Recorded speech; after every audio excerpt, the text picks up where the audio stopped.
Hillary has been lengthening her excuses as to why she lost the election. She didn't really lose the election. It was stolen from her by, I think it's up to 24 different excuses she has now.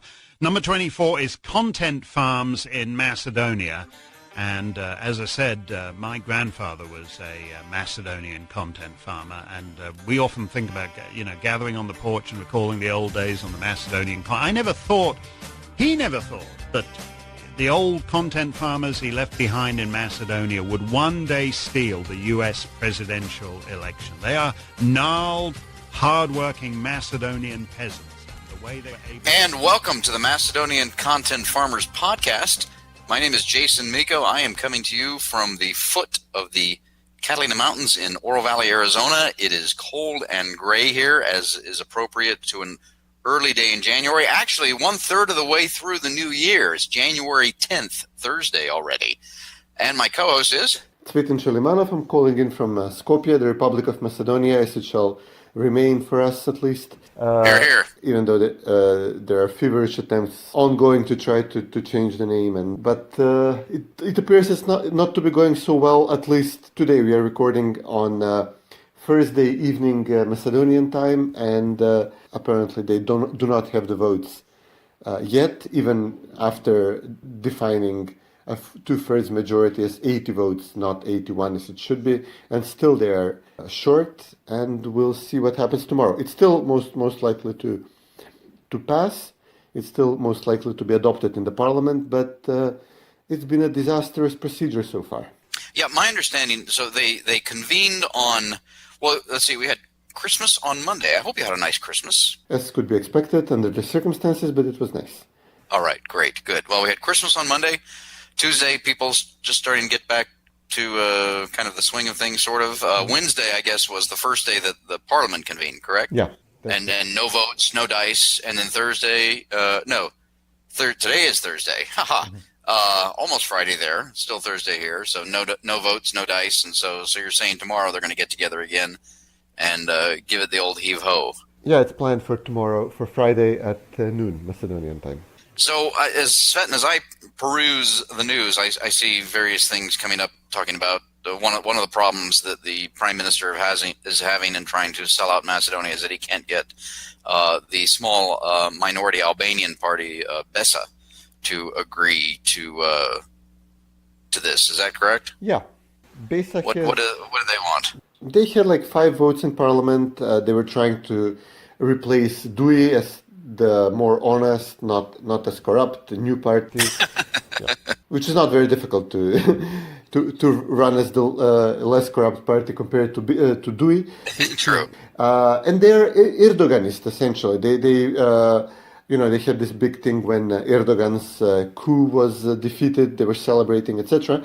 So now they want to amend the constitutional law, which is here to support the constitutional amendments, which defines the nationality of the country as Macedonian / citizen of the Republic of North Macedonia. This was negotiated between Zaev and Tsipras. It took a while to have it negotiated. It's meant to be like a dignified formula in which this is very important for Zaev as well. He insisted that this Macedonian means that Greeks accepts that we are Macedonian.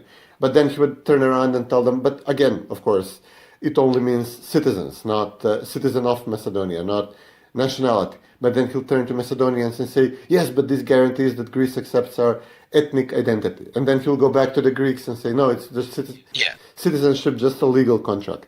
Right. He's talking out of both sides of his mouth. Of course. But now BESA is calling him out on it, and they say, well, if it is the ethnic Macedonians and we're ethnic Albanians, then, remove it and just say citizen of the Republic of North Macedonia. So we do not have Albanians designated as Macedonians. We do not want that. So if I'm understanding you correctly, then what the BESA party is asking for is a removal of the word Macedonian or Macedonians, plural, from the Constitution. Is that correct? From the law which will be accompanying the constitutional amendments, and based on which we will issue passports saying Macedonian in the future. And this is the point where we say, well, this is in the Prespa agreement. And the Greeks already accepted this formula.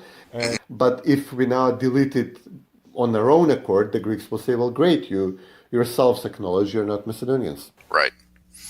Interesting. Well, we'll see what the so-called prime minister will come up with in dealing with Besa. I guess he's got between now and tomorrow. Yeah, it could all be a ploy, actually. The thing is that this is also opening not only the 8 members of parliament who left Vemero and voted with Zaev initially, and they're all blackmailed and bribed, and their companies are getting numerous public contracts, and their criminal charges are being removed, thrown out by court or through law. But now they're trying to regain some of their good name, and they're saying we will vote against this deal because what Besa demands is outrageous. But a side effect is it's also opening additional Vemero members of parliament. And remember, 15 of them are charged directly, not only these 8 people, to say, well, I'm going to join with Zaev. I'm going to cash in. I'm going to, have my criminal charges removed, etc. But on the surface of it, I will come out and I will say, I'm doing this so I can stop this outrageous demand by Besa. And many people are saying, well, listen, this is a bit too choreographed. This smells too much like Ambassador Baily's work, and he's engineering a conflict at one end, and then so as to give an opportunity to members of parliament to come out as saviors. On the other end, Ljubcha Georgievsky is already out calling on members of parliament from Vemero to do just this, which all smells a lot fishy to observers. Interesting. By the way, where is our so-called ambassador, Jess Baily? He hasn't tweeted much. I believe he came back here to the States for Christmas, and a friend of mine that used to work in the State Department, kind of a high-ranking member, mentioned that oftentimes at the end of somebody's term, and it's the end of Baily's term, is that the State Department will bring them in, but they'll still be the ambassador in name, but they won't physically be there. And I hear that he's not around there. Have you seen hide or hair of him? For some reason, he has not invited me to the embassy, so I'm assuming that he's not in the country. He had this horrendous interview in which he essentially, this time the amnesty is good, this time the amnesty is great, you can adopt a law on amnesty so long as the people who are being amnestied vote our way in parliament. So this was one of the points in the interview he did for Radio Free Europe, an unsigned interview but by the journalist. There was no question about his previous scandal when he washed his hands off of the political persecution of the Vemero members in parliament. But yeah, this was the only proof of life we've had from Jess Baily so far. But apparently his former deputy, David Stevenson, he was mentioned today as allegedly being in the parliament, twisting arms, making offers you cannot refuse to members of parliament, and doing everything that needs to be done to have this sausage all ground up. And we were even joking that he's probably even, now that the number is up to 81, he's probably even losing track which member of parliament he's bribing and which one he's blackmailing with criminal. It's hard to keep up. Who are you again? I'm supposed to give you the money, or am I supposed to give you the get out of jail free card? Oh, some of them get both. Krsto Mukovsky got both, so good for him. Yeah, David Stevenson, what a toady. And Baily, so yeah, I mean, let's be honest, Ambassador Jess Baily is the son of a bitch, and it'll be good when he's formally removed as ambassador and gone. And I'm sorry that he has been there all these years and has been doing all these things to Macedonia. Yeah, it's possibly irreparable. And another hilarious point in his interview, while driving home the point that we need this reconciliation, as it's called, he said, well, listen, I'm observing all this anger around, all this resentment in the country. People are divided politically, even more than they should be divided ethnically or religiously. And, this needs to be overcome. And, this is the guy who spent years literally funding dark public relation campaigns to make Macedonians hate Macedonians, make Albanians hate Macedonians, accuse Womer of all sorts of crimes completely without evidence or without basis. I'm absolutely assured that they had psychological operatives on hand to make up what would be the most horrendous slander and lie about Gruevski and the people around him, so that which would have the maximum effect on the population to motivate the protests. And all of a sudden he comes out and says, "Oh no, there is so much hatred in this country. How come?" I mean, this is God. I mean, this is really, I don't know. This is.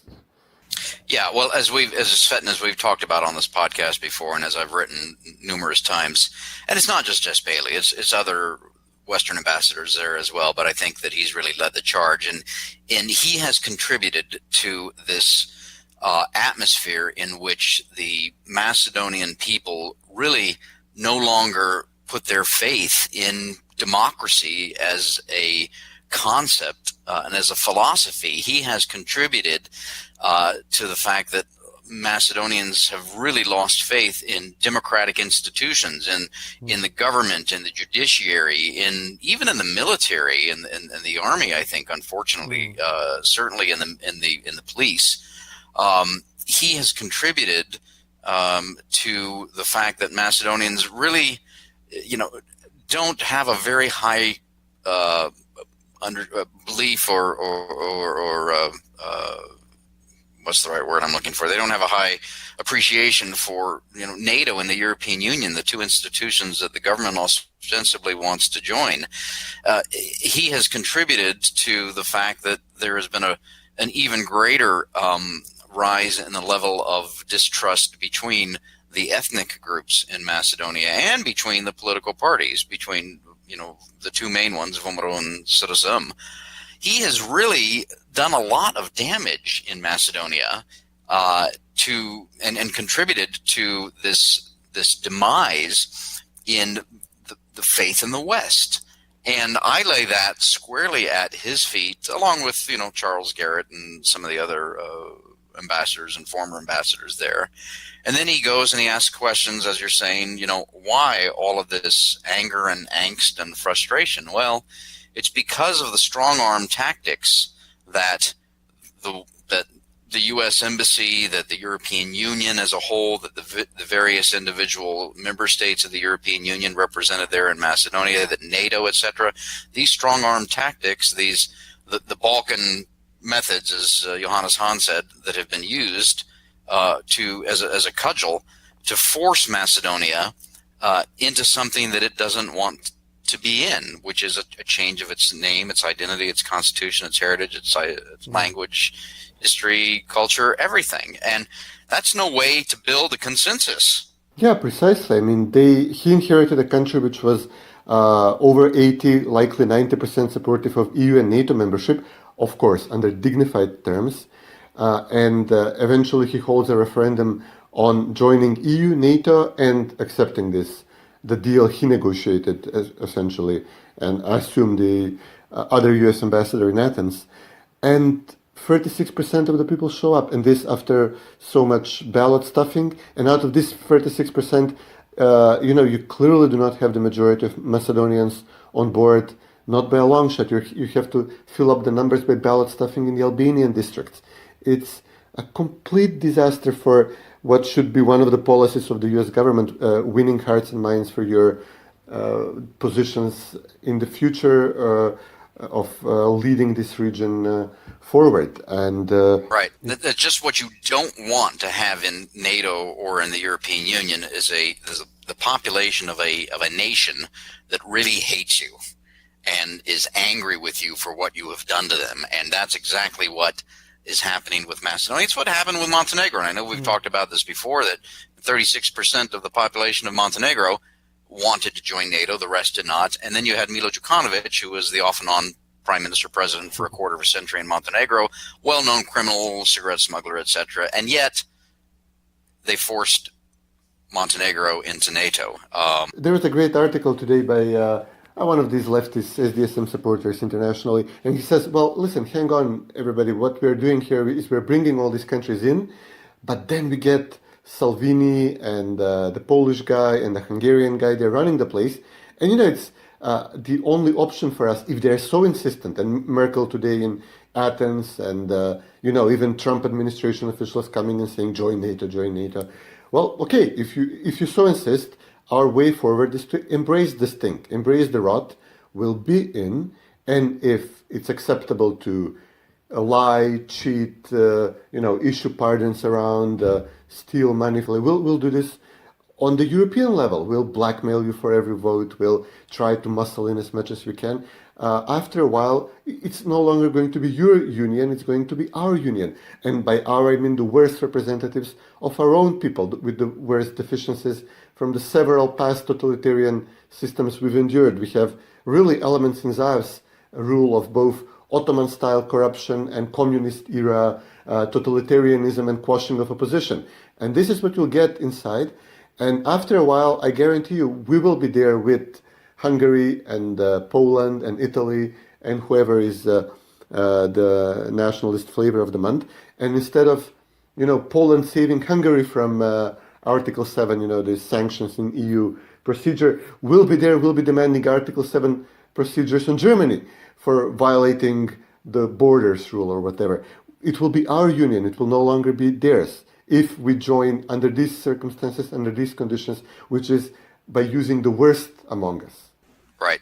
Excellent points. Excellent points. And I think, this is something I've been reading a lot about and thinking about and studying over the past several years, and especially, given the situation that's going on in Macedonia and in Europe in general, and of course looking at Brexit and whatnot. It's almost like the EU is almost like the Hotel California. You can check in anytime you want, but you can never leave. And we see the difficulties that the British are having in actually getting out, despite the fact that they voted to get out. And in the case on the one hand, and then the other hand, we have the case of Macedonia that says that Macedonians say they want in the European Union and NATO, but not at any price. And so the elites in the European Union and NATO and the U.S. to a degree have said, okay, well, we're going to get you in no matter what, despite that price. And they're going about it in a manner in which they're creating enemies, and they're going to have enemies if this all goes according to their plans, they're going to have enemies inside the tent, and they won't be pissing out of the tent; they'll be pissing inside of the tent. Sure, when they lead the charge in the proverbial future conflict with Russia or whatever, and I see some people are calling for this, a lot of their casualties are going to be shot from the back. Yeah. Right, and James was rubbish with a shotgun. Whoa! Well, okay, we got that out of our systems. Let's see what else is on the list. And, whoa, look, my list is all full of more rants about the name issue and the parliament thing. Good for us. Well, yeah, I mean, and you're there. You're the man on the ground, on the scene. And it's been snowing there, hasn't it? Oh, yeah, it's beautiful. It's cold and snowing? It's beautiful, it's very cold, and the people protesting in front of the parliament are really, it's really bitterly cold, and but you have to do this. It's make or break at this point. It's tomorrow could very easily be the D-Day or the N-Day, the day of North Macedonia.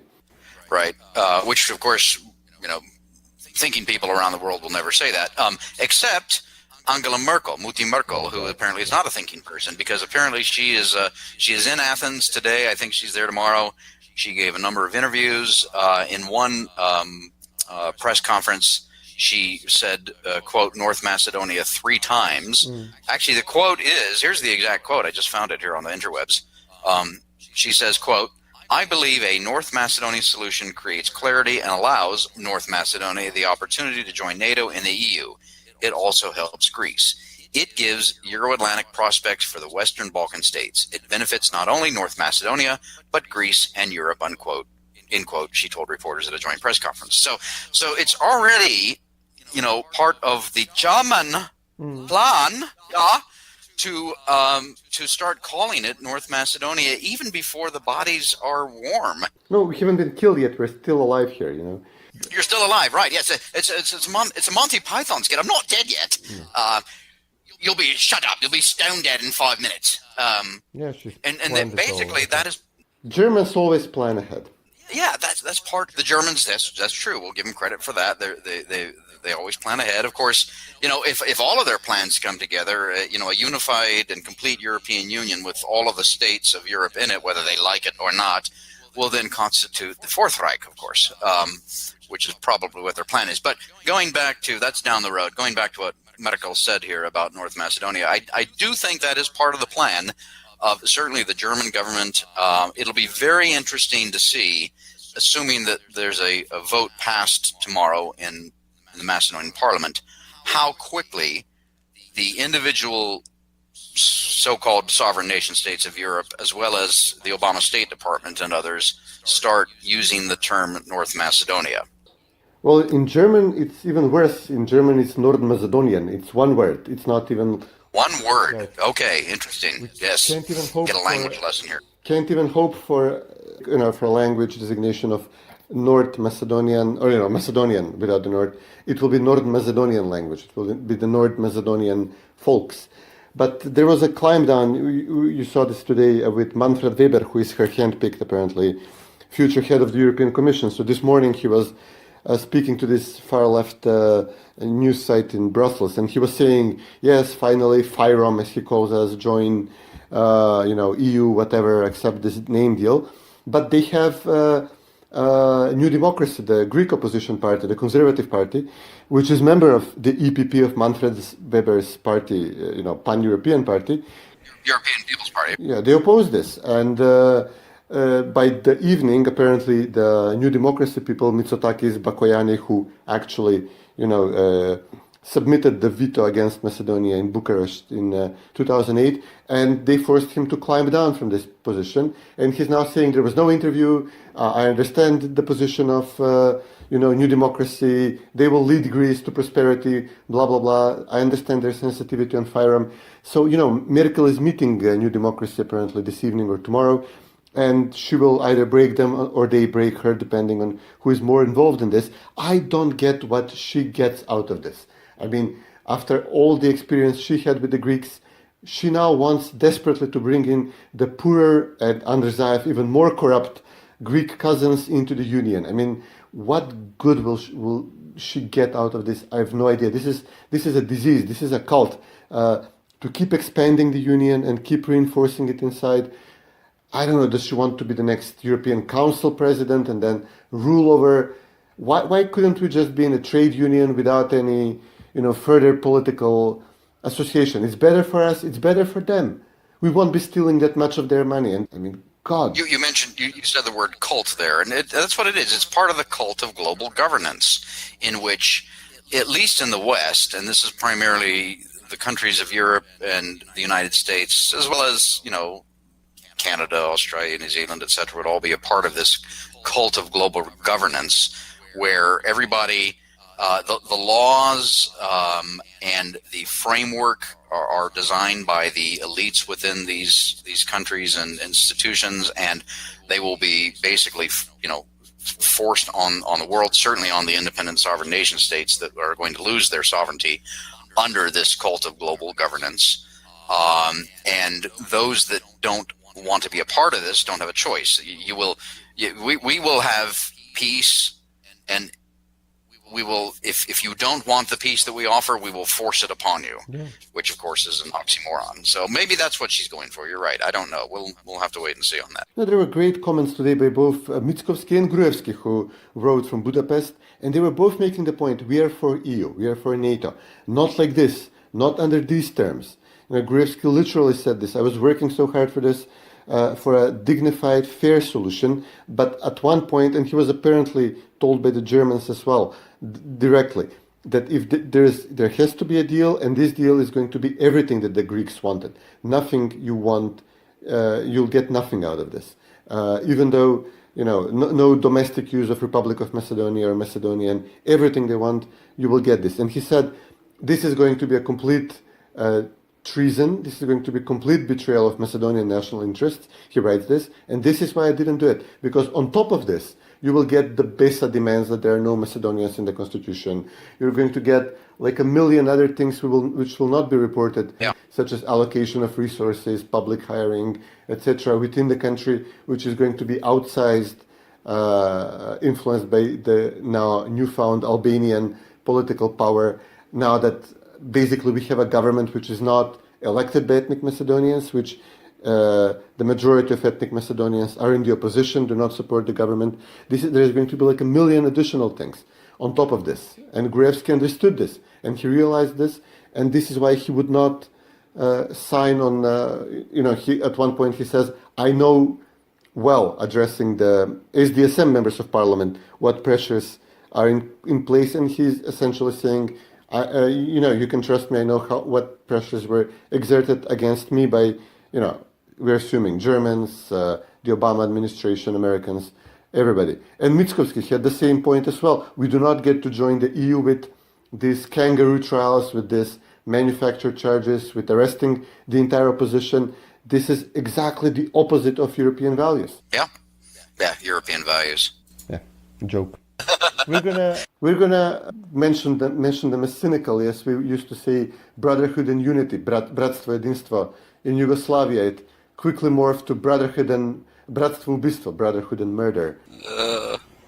That's okay. These elites, they'll see in the end, but in the end, they're going to bring everything down with them. I mean, they're not going to only see at the end, and both you and me have this pretty much similar view of what's coming next, both in the afterlife and me having lived through the collapse of a totalitarian, centrally run leftist system. I also have an idea of what comes before the ever after. And they're very somebody was joking today that it was Hans van den Berg. He made this point that we have already dispatched our VMRO leader in exile to Budapest to organize this future union of Italy and Hungary and Poland, etc. Will already be an integral part of this Visegrad plus or whatever we're going to call it, and this is what they're going to get. This is what's coming to them soon, not in the future. We will not be in the European Parliament, but we're inspiring this to a significant degree, and we are both leaders and followers in this process. I have no idea what's their end game. I think their end game is this attempt to create heaven on earth, since they don't actually believe in heaven, the real one, heaven on earth, and with them as the high priests and the high priestesses of this cult of global governance, with everybody bowing down and obeying them, all done, of course, with taxpayer money. That's their end goal. They just want to live for earthly pleasures and prestige because there is no hereafter. That's what they're after now.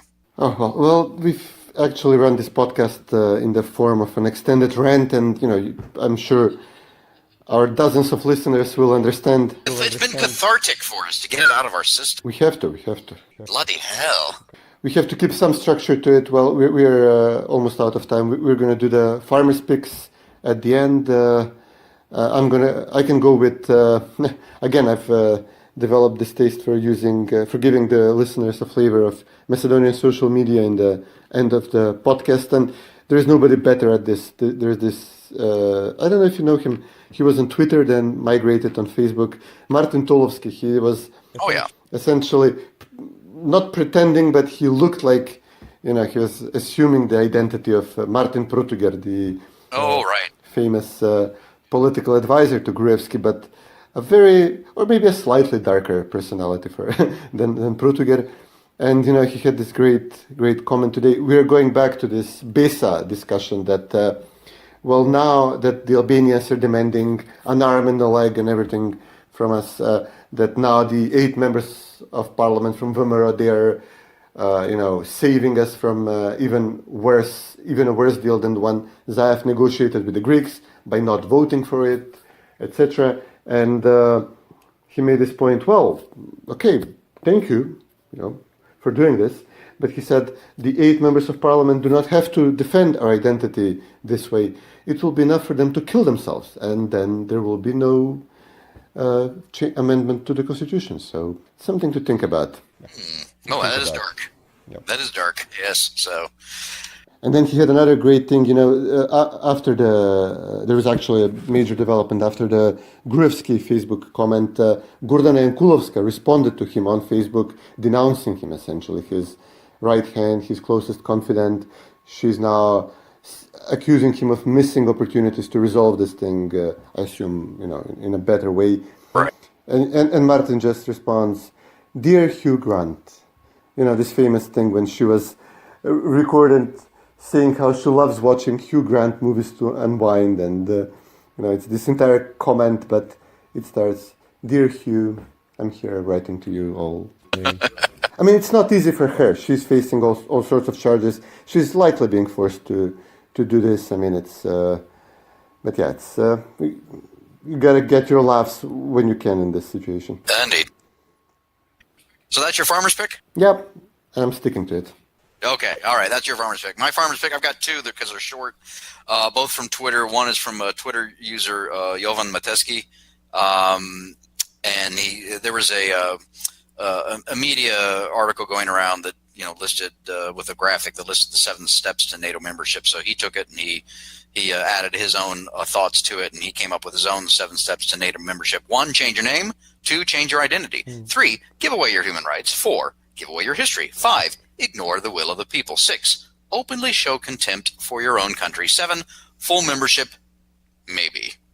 And that's true. That sums it up. My second farmer's pick is a gift from the current foreign minister of Macedonia, Nikola Dimitrov, who tweeted out yesterday, quote, "New year, new hope.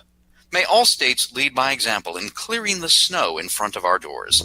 Let us shovel together in facing common challenges to pave the way for a safer, cleaner, and happier world in 2019. And yes, ladies and gentlemen, the foreign minister is on drugs." Those are my farmer's picks. My God, and how? Yes, indeed. Well, since Nicola did reference New Year, New Hope in his tweet there, and I know we have Old New Year's coming up next week, where Macedonians and members of the Orthodox faith will celebrate Old New Year's. So maybe it's appropriate to wish you a happy Old New Year's. Thank you. Happy New Year to all the Old New Year to all the listeners, and let's leave them with this cheerful thought, especially the ones who are doing all of this and pushing us in this direction, that will keep it up and will do you in worse than you did us. And it's not a fact. It's not a threat. It's a fact. Yeah.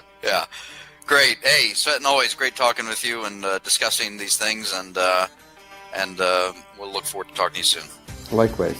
Take care, buddy.